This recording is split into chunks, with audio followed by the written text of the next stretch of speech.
On est le mardi 14 mai. On est le mardi 14 mai et tout à l'heure je pars à Cannes pour le festival. Et du coup j'ai décidé qu'on allait faire un vlog, que vous allez venir avec moi parce que je pense que ça ne se reproduira pas de sitôt et que c'est quand même un événement plutôt sympa puisque je reste 10 jours là-bas. J'ai une accréditation cinéphile qui fait que je vais pouvoir aller voir des films. Et puis surtout on fait une émission par jour avec Popcorn, la radio à laquelle je participe. Tous les vendredis, voilà, tout est en barre d'infos comme d'habitude. Donc là, c'est un bordel atomique dans ma chambre. J'essaye tant bien que mal de faire ma valise. Voilà, 10 jours à Cannes avec 5 jours de pluie, 5 jours de soleil, avec des soirées en veux-tu en voilà, avec quand même une personne qui a envie d'être confortable dans ses outfits. Ben voilà. Une des préoccupations number one à Cannes, c'est les talons. Or, je déteste mettre des talons, j'en porte jamais, j'en ai pas du tout de soirée. Mais j'ai récupéré les chaussures de ma grand-mère. Voilà, du coup je me disais je vais peut-être pouvoir porter ça. Mais bon, vu la taille du talon, je vais me péter la gueule quoi. Bon, du coup allons-y gaiement pour la fermeture de cette valise. Si j'y arrive.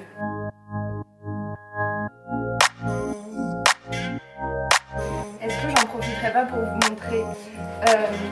Ça c'est la robe que j'ai trouvée chez Mad Vintage. C'est une robe trop belle à fleurs longues qui se ferme sur le devant. Ça clairement c'est pour la journée, c'est pas pour la soirée, c'est pas assez canesque pour la soirée. Mais bon, elle est trop confortable, elle est trop belle, je suis trop contente d'avoir trouvé ce truc. Ça m'a coûté 20 balles. Ici on a une très belle robe longue à motif fleuri qui appartenait à ma grand-mère, que j'ai déjà portée pour Noël en fait, et que je vais reporter ici, que je trouve ouf.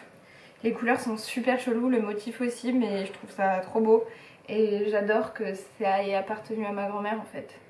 Je trouve ça génial. Voilà. Et ici nous avons une chemise blanche à col qui vient de chez Kenzo et qui pareil appartenait à ma grand-mère, qui est absolument magnifique, qui portait avec un pantalon de costume noir et une paire de talons fera bien l'affaire, et avec une veste de costume aussi je pense. Bon bref, je l'emporte aussi, je pense pas que j'aurais mis l'occasion de porter un col pareil. On est quand même sur une valise bien vintage, donc je suis contente, c'est vraiment un objectif que j'ai réussi, que j'arrive petit à petit à atteindre. Et putain ça, cette robe trop belle, vous n'allez pas tout voir mais c'est des très fines bretelles et c'est du sequin pailleté partout. Elle est trop bien fitée, c'est à dire qu'elle me moule mais parfaitement. Pareil 7,50€ chez Emmaüs, merci Emmaüs. C'est un peu too much mais bon, on est à Cannes une fois dans sa vie et en fait je trouve ça assez cool ce retour dans les années 90. Je pense, bon faut que je remette mes lacets, mais pour ce qui est de la chaussure je vais prendre une paire de baskets. Donc des spring courtes blanches qui sont des chaussures made in France et qui sont faites, qui sont designées en France et faites au Portugal. Faut vérifier avec chacun des modèles, mais je sais que ce modèle là il a été fait au Portugal, vu que ça m'importe beaucoup de savoir où sont faits les vêtements. Voilà, il y a ça. Ensuite il y a la paire de talons de la mort que je porterai clairement une fois dans ma vie parce que c'est horrible en fait, ça fait trop mal aux pattes. Trouvé sur Vinted hier à 8€, mais je suis obligée de monter les marches avec quelque chose, donc au moins c'est la sobriété absolue et ça ira avec toutes les choses que j'ai. Et voilà, pour le moment je vous montre que ça. Parfois je travaille et plutôt que de me faire payer en argent, je me fais payer en vêtements. C'est ce qui a été le cas pour une mission que j'ai fait il y a pas longtemps et du coup on m'a offert un petit truc de la marque Yasmine Eslami, qui est une créatrice de sous-vêtements et de maillots de bain parisienne. La boutique est située au 35 rue Richelieu à Paris. Et je sais pas si vous voyez, c'est tous ces visuels avec Jeanne Damas en bombe atomique. C'est de la lingerie hyper sexy, c'est très très beau. Et j'ai vérifié, c'est bien fait au Portugal. Donc c'est pas fait en France mais c'est fait au Portugal, donc c'est déjà pas mal. Et du coup, à défaut de porter des vrais sous-vêtements, c'est-à-dire que je mets plus trop de soutifs en fait, j'ai pris un body et mama, il est si beau. Regardez-moi ça, c'est trop beau. Voilà, je suis trop refaite en fait d'être payée par ça parce que c'est de la belle fringue et voilà, c'est un trop beau body. C'est le modèle Zoé, il vient de sortir. C'est un dos pas nu mais échancré et le devant c'est un peu un col bateau. Bref, de toute façon je le porterai je pense pour le festival et j'en ferai des petites photos. Mais je suis excessivement contente de ce petit body là. Vas-y stream, faut que ça stream, c'est fini les cassettes. Tu trouves pas que ça sent le classique? Nous dans ton club on va ambiancer ta fête. Changers, nouveau gamos dans le trafic. Ok, let's go, vas-y fais place. Check le flow, ne te laisse pas. Suis le tempo, de toute façon les vrais stars. Enflammer le dance floor, augmenter les stars. Ok, va dire à tes carrés qu'on a trouvé le groupe, c'est Franck qui rivalise. T'écoutes le son, tu balises. Je suis arrivée il y a 2 heures, j'ai eu le temps de marcher tout le long de la Croisette. C'était une trop bonne première introduction. J'ai vu notamment le cinéma de la plage, qui est un cinéma qui est donc installé à la plage. C'est un cinéma qui est quasiment libre accès et là il y avait un karaoké et du coup c'était que des extraits de films, de chansons en fait dans des films. Et c'était trop beau, trop beau de voir les gens danser sur la Croisette. Il y a eu Elvis quand je suis arrivée, après il y avait Jeanne Moreau. Je sais pas si c'est la fatigue ou l'émotion, le stress et tout ça, mais ça m'a fait un gros coup au cœur, mais c'était trop beau. Et puis après j'ai continué à avancer parce qu'en fait nous on a une maison qui est tout au bout de la Croisette. Et après je suis passée devant une soirée où il y avait un showcase de l'homme pâle. Donc déjà tu sens que ça va être chico, il va y avoir des événements et tout et ça me fait déjà bien marrer. Demain je me réveille tôt, puisque à 8h du matin je dois aller récupérer mon accréditation au bureau des accrèdes pour ensuite pouvoir aller voir des films. Bonjour, on est le premier jour de Cannes, il est 9h30 du matin et je me suis levée déjà il y a 2h30. Ce qui s'est passé ce matin c'est que j'ai dû aller récupérer cette petite chose. J'ai dû récupérer ça qui est mon badge, mon accréditation cinéphile. Malheureusement ce que je savais pas forcément c'est qu'elle donne pas du tout entrée à tout et qu'il faut faire la queue et galérer pour voir chaque film. En gros, chaque film est un parcours du combattant en quelque sorte, puisque si t'as pas d'invite ou si t'es pas en presse, bah c'est super dur de voir les films. Donc j'ai fait la queue pour récupérer ça pendant 1 heure. Ensuite j'ai réussi à récupérer des invitations, mais c'est pour les Cannes classiques, donc c'est à dire que c'est des films classiques qui repassent, ce qui est bien, mais bon quand tu viens à Cannes t'as un peu envie de voir les nouveautés avant tout le monde. Du coup je suis allée me prendre un café, récupérer une ardoise. En fait l'ardoise va servir à marquer salut, je cherche une invitation pour telle séance à telle heure, et donc peut-être Inch'Allah avoir des tickets pour voir des films. Et là en fait les films qui m'intéressent ne passent qu'à 14h et en plus de ça il y a plein de sélections, c'est-à-dire que tu as la sélection officielle, les films hors compétition, la sélection de la quinzaine, la semaine de la critique, le festival Acide, ce qui fait que tu as une multitude de films, une multitude de sélections, une multitude de cinéma et que c'est un bordel un peu monstre. Donc je pense que je vais avoir un petit temps d'adaptation à base de 2 jours. J'attends Alice avec impatience parce que là je galère, bref. Sinon voilà, là je suis sur la plage, ici, là-bas, là vous avez le palais. En face la mer, pas dégueu. Et puis en gros il y a des cinémas un peu partout, là-bas, là-bas, et nous on habite là-bas, en gros à 15 minutes à pied. Y'a des sapes fraîches, monte les solias dans les valises. T'as parié sur nous, bien joué, tu peux monter la mise. C'est pas la même vibe, c'est pas la même vibe, c'est pas la même vibe. Bonjour, c'est le 2e jour de Cannes. Je suis pas revenue vous parler hier. Pourquoi? Parce que j'étais trop occupée à kiffer ma race. Hier j'ai donc vu le dernier film de Jim Jarmusch intitulé The Dead Don't Lie. J'étais très fatiguée donc je me suis un peu assoupie, mais c'était drôle, une bonne satire. Je vous invite dans tous les cas à écouter les émissions de Popcorn qu'on a fait, vous aurez mon avis plus précis et en détail de tous les films que j'ai pu voir à Cannes. Et je préfère que vous alliez écouter les émissions que de me répéter ici sur YouTube. Et du coup, ensuite hier soir j'ai vu le film d'ouverture de la semaine de la critique. C'était un film colombien, un 2e film de Franco Loli, qui est un mec qui a fait la Fimis. C'était bien, en tout cas c'était cool de rencontrer l'équipe. Dans la salle il y avait Ciro Guerra, qui est le fameux réalisateur des Oiseaux de passage. Il y avait Sylvie Piala, qui est une réalisatrice un peu ouf.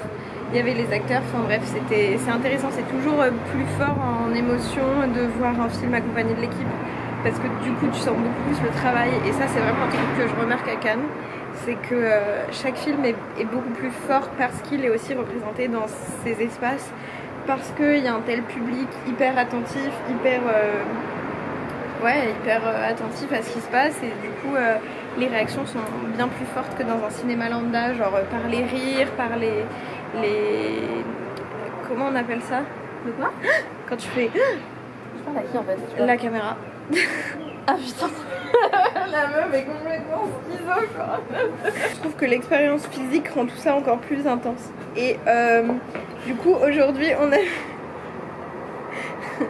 C'est la première fois que je filme devant une autre personne que ma propre personne. C'est vrai qu'on a une youtubeuse qui fait une couverture En plus de popcorn, mais là je venais de dire justement que j'allais pas critiquer les films et qu'il fallait aller voir en barre d'infos les liens des émissions.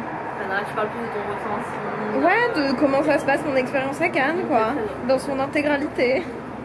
Par exemple, un des trucs super bizarres ici, c'est la confrontation, je trouve, du monde hyper cinéma, cinéphile, avec des producteurs, des gens hyper lambda qui ont des accrets de presse et qui voient les films parce que c'est leur vie, et toute la fame qui marche sur la croisette et qui est là parce que c'est un beau décor d'influenceurs et qui ne sait pas ce qui se passe en termes de cinéma. Et cette confrontation-là est super bizarre, étrange, ça fait un peu un mood chelou parce que... Très vite, t'as envie, vu qu'il y a des soirées et des sponsors partout, très vite, t'as envie toi aussi de toucher un peu à la fame et d'être un peu dans des événements stylés avec des jambos, à boire de l'alcool gratuit. Et en fait, c'est bizarre comme sentiment. Ouais. Il y a un peu un truc malsain là-dedans que j'apprivoise petit à petit parce que hier soir. Quoi? Faut choisir ta team. Ouais, voilà. Alice dit qu'il faut choisir une team. Moi, je pense que je peux trouver un équilibre entre les deux. La preuve, j'ai bien fait du cinéma. En même temps, hier soir, j'ai réussi à sortir sur un rooftop. Mais bon. Quelle femme complexe. Ce matin, j'ai vu à 8h45 je pense pas que ce soit le film d'ouverture. Un film qui s'appelle And Then We Danced, qui est un film géorgien, suédois-géorgien, qui était un film à la... C'est vrai. Qui était un film à la quinzaine des réalisateurs. C'était vraiment super. C'était vraiment très très bien. Et après, il y a eu une question-réponse avec l'équipe et c'était trop cool. Et ça fait du bien aussi d'applaudir un film. Alors, c'est un peu ridicule à Cannes à chaque fois qu'un film se finit, toute la salle applaudit. Et en même temps, tu comprends pourquoi tu le fais. Oui, c'est important, mais du coup, tu comprends là pour une fois pourquoi tu le fais. Parce qu'il y a des gens de l'industrie et que si ça se trouve, les gens qui ont participé au film sont dans la salle et il faut leur montrer que leur travail a été du bon travail, quoi. Bref, ensuite, on est allé voir Les Misérables de Lajli, qui a eu un accueil en trombe hier à Cannes. Donc c'est toute la team du collectif Courtrage-May. Et bah là, c'est un des membres de la team qui a fait son premier film à la suite d'un court-métrage sur la même histoire. C'était super bien, c'était super violent, ça fait beaucoup de mal. Voilà, soyez prêts, mais c'est un excellent film qu'il faut voir. Encore une fois, écoutez nos chroniques détaillées dans l'épisode Le Carnet Cannois numéro 1 en barre d'infos. Et là du coup on vient de déjeuner, d'enregistrer la chronique. Alice, ici je vais vous faire un plan d'insert, est en train de monter l'émission que vous entendrez ce soir. Et moi j'ai pas de film là techniquement jusqu'à au moins dans 1 heure. Parce que j'ai loupé tous les trucs de 16h parce qu'on a déjeuné tard. Voilà, c'est tout. Conditions de l'extrême à Cannes. Vraiment le travail est difficile. Bronzer et en même temps ne pas avoir le soleil sur l'ordinateur, c'est toute la... Mais tu bronzes de Walou là? Ah bon, je suis pas au soleil? Bah juste les genoux, donc merci.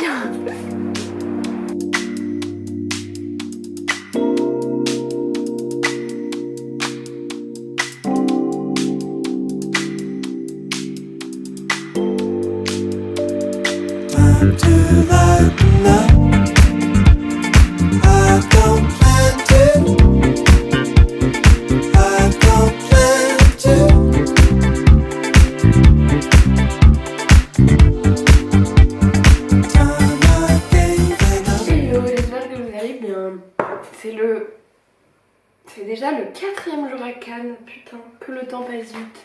Ça se voit sur ma gueule, vraiment je suis fatiguée. Cannes, ça tue, il faut le savoir.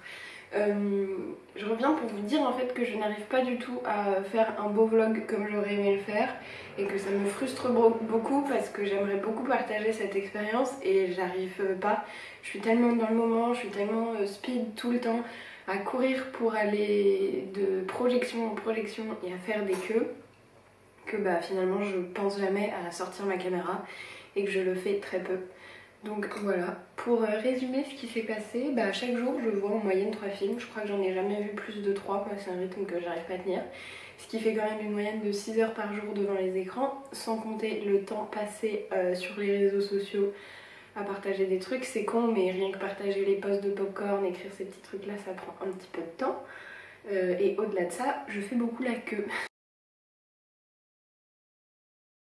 Du coup, puisque ma caméra m'a lâché que je n'ai absolument pas fini cette vidéo à Cannes, je vais revenir sur quelques points maintenant ici que je suis rentrée pour conclure cette expérience et cette vidéo complètement décousue comme tout le reste de cette chaîne. Mais c'est expérimental et c'est ça qu'on aime. En plus de ça, je suis tombée mais genre chère malade, là j'ai trop fait de festival, du coup j'ai la gorge défoncée, mais c'est pas grave. Un premier truc qui vraiment m'a marqué et qui a été vraiment compliqué à concevoir et à déconstruire aussi pendant le festival de Cannes, c'est que beaucoup des films que j'ai vus étaient des films avec un propos assez engagé, soit politiquement, soit sur l'écologie, soit sur notre mode de vie capitaliste. En tout cas, c'était souvent dénonciateur de ça. Je pense notamment au film de Ken Loach, Sorry We Missed You, au film Les Misérables de Lajli, au film Alice et le maire qui parle de politique, sorti à la quinzaine de Thomas je sais plus quoi. Et c'était vachement bien, vraiment ça résonnait en moi fortement et ça c'est vraiment un des effets que ce festival a eu sur moi, c'est une envie d'engagement encore plus poussée dans ma manière de vivre et pour protéger la planète bien sûr, mais aussi pour faire de la politique et pour sensibiliser ou faire en sorte que les pouvoirs publics se bougent parce que c'est eux finalement qui ont le pouvoir et c'est que main dans la main qu'on pourra y arriver. Finalement, peut-être que mon idée de dire fuck au travail et à cette société, elle est pas suffisante. Peut-être qu'au contraire, il faut vraiment que je m'implique politiquement et que j'arrive à trouver des partis, des associations ou des mouvements qui correspondent à mes valeurs, dans lesquels je pourrais m'engager et à travers lesquels je pourrais défendre des choses dans lesquelles je crois.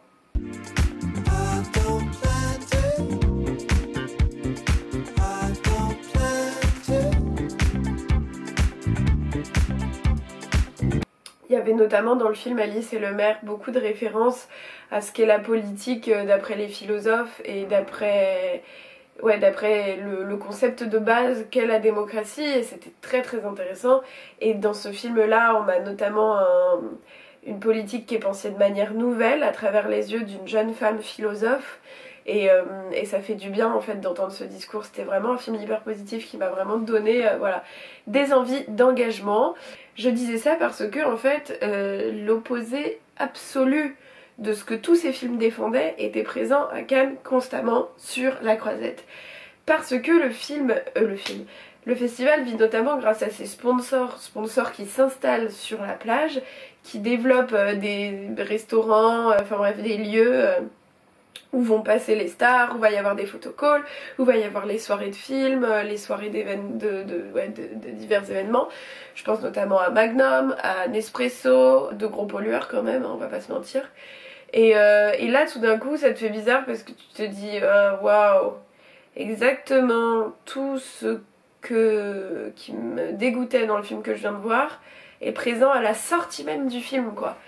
Et ça c'est très choquant de voir voilà, de voir ce choc là entre l'espèce de fame, le délire de célébrité, le délire des fêtes où toute la nourriture, l'alcool, le café, tout ça c'est gratos et pas que pour les stars, enfin je veux dire tous les gens avec des badges peuvent passer à la cafette d'Expresso se prendre un café gratos et ça c'est encore un mode de fonctionnement de surconsommation un peu aberrant. Pareil, tu passes devant les terrasses de tous les restos, bah les gens ils se privent pas pour laisser des demi-assiettes complètes et t'es là en mode oh putain fait chier quoi.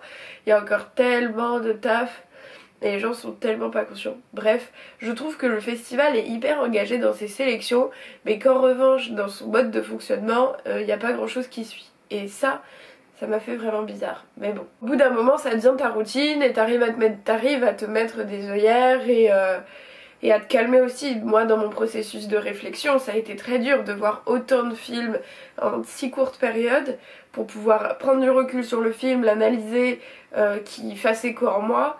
J'étais déjà sur une autre séance ou sur autre chose. Et ça a été super dur au début. Mais j'ai fini au bout de quelques jours à trouver mon rythme. Et la fin du festival s'est passée plus facilement, plus cool. J'ai arrêté de m'en vouloir de pas voir les films. Je suis allée voir des choses qui me faisaient plaisir. J'ai vraiment vu que d'excellents films, quasiment, mais j'ai vu vraiment des très bons films. J'ai vraiment apprécié ce sentiment d'être cinéphile, de regarder les films avec plaisir et de ne faire que ça de ces journées. C'était super chouette. En plus de ça, j'étais avec l'équipe de Popcorn qui eux aussi sont des gens plus ou moins, mais surtout plus que moi, intéressés par le cinéma, débattre avec eux, partager, échanger. C'était vraiment vraiment sympa. Donc j'ai été trop ravie de cette expérience. C'est vraiment un truc à part Cannes, c'est vraiment... tu peux pas trop expliquer ce qui se passe et montrer cette réalité, je pense, tant que tu l'as pas vécu humainement avec ta sensibilité. Tant que tu vois pas ce que ça fait de marcher devant Balenciaga, Fendi, Louis Vuitton, et de te retrouver dans une petite salle de cinéma, non j'abuse, mais dans une salle de cinéma, à voir un premier film d'un jeune réalisateur qui a grave galéré à trouver des financements, qui s'est débrouillé avec 3 francs 6 sous et qui fait de l'art comme ça. Merveilleux, vraiment merveilleux ce que ça fait à la tête. Voilà. Sinon à Cannes on a aussi eu la chance de rencontrer Audley Rapin qui est la réalisatrice de Les héros ne meurent jamais, un film sur une histoire d'amitié entre 3 personnages qui vont faire un voyage initiatique à Sarajevo, une histoire un peu de folie, de mythe, de légende et de retour vers le passé. C'était vachement bien et je suis très contente d'avoir réalisé cette interview. Pareil, je vous la mets en barre d'infos si ça vous intéresse, c'est une jeune réalisatrice et son comédien. Ils sont inspirants, ils donnent envie de se donner les moyens et de continuer à créer. Donc vraiment, une super interview que je vous invite à regarder. J'ai aussi croisé certaines d'entre vous, Agathe, que j'ai croisée vraiment en sortant de chez moi. On m'a dit qu'on se revoyait. Nos emplois du temps ont fait qu'on n'a pas pu, mais Agathe on se reverra un jour dans la vie. J'ai aussi croisé Margot et ses copines, c'était trop chouette, on est allé déjeuner ensemble, voilà, c'était trop cool. Donc j'adore passer des moments comme ça avec vous, ça rend tellement la chose plus réelle de pouvoir discuter de nos passions communes et tout, donc voilà, je le répète. Je veux pas du tout que ça paraisse prétentieux, ça le veut pas du tout, mais si on se voit dans des événements, à des expos, dans des festivals, même si on se croise dans la rue ou quoi, venez, on se parle, on essaye voilà, on essaye de passer un moment ensemble, ça me fait toujours très plaisir de vous rencontrer, de découvrir qui vous êtes et de mettre des visages sur des chiffres. Je vous mets ici toutes les affiches de tous les films que j'ai vus sans jamais les critiquer puisque toutes mes critiques sont dans les carnets cannois et sinon je pense revenir sur certains que j'ai adorés au moment de leur sortie pour des bilans culturels peut-être, je pense que ça ce serait une bonne idée. J'ai oublié de vous parler d'un des points les plus importants, c'est-à-dire que j'ai vu beaucoup de films de la sélection officielle, donc c'est-à-dire au Palais, le truc avec la montée des marches rouges, tout ça, voilà. Or, mon accréditation me le permettait pas. En fait, pour accéder aux films de la compétition, il faut avoir des invitations. Soit une invitation pour la soirée de gala, c'est-à-dire la soirée de présentation avec l'équipe, c'est la première fois que le film sort, tout le monde doit avoir des talons et des nœuds papillons pour monter le tapis rouge, voilà, c'est les montées qu'on voit à la télé. Soit sur les séances du lendemain, généralement il y en a 2 ou 3 la journée suivante au même endroit à des horaires un peu plus distincts, genre 8h, 11h, 16h, bref. Mais pour assister à ces séances là il faut avoir des invitations.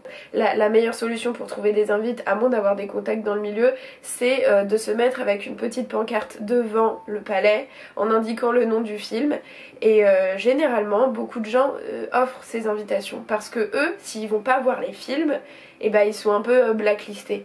Sauf qu'ils ont tellement d'invitations et tellement de films à voir qu'ils peuvent pas tout voir et que parfois bah normal ils ont la flemme ou pas envie, voilà. Et donc ils redonnent ces invitations et donc c'est super. Parfois ça prend 5 minutes, parfois ça prend 2 heures, mais généralement ça paye. Je me suis jamais retrouvée sans invitation. À chaque fois que j'ai mis ma pancarte, j'en ai eu une, j'ai jamais eu de bâche, j'ai toujours pu aller à toutes les séances. Donc voilà, maxi bon plan. Pour voir les films à Cannes, il faut être bien longtemps à l'avance devant parce qu'ils ferment les portes 45 minutes avant le début de la projo. Donc dis-toi qu'avant ça il y a la queue, que tu dois monter les marches et tout, que bref toutes ces choses là prennent du temps. Donc tout est une question en fait d'organisation. Et ça m'a fait du bien de m'organiser pour une fois dans ma vie. J'ai eu la chance de clôturer mon festival en beauté puisque je me suis rajouté un jour et du coup j'ai pu voir le Make to My Love Intermezzo de Keshish. Voilà, j'en ai parlé longuement dans une vidéo, ça a fait beaucoup de vues, ça a ramené beaucoup de commentaires ridicules et mal placés, mais aussi beaucoup de réflexions très intéressantes et de commentaires très bienveillants et bien placés, pardon. Donc merci pour ça. Si vous avez des questions quelles qu'elles soient sur le Festival de Cannes, sur son fonctionnement, sur comment ça se fait, sur comment ça se passe, puisque je n'y ai pas vraiment trop répondu dans cette vidéo, n'hésitez pas à me laisser tout ça en commentaire, je me ferai une joie d'y répondre. Et puis bah voilà, sur ce, à bientôt, je vous embrasse fort et je vous souhaite une belle semaine. Et puisque Parasite, la palme d'or du Festival de Cannes de Bong Joon-ho sort demain au cinéma, foncez le voir, c'est un film excellentissime que j'ai vraiment adoré, qui fait partie de mes coups de cœur à Cannes. Bisous!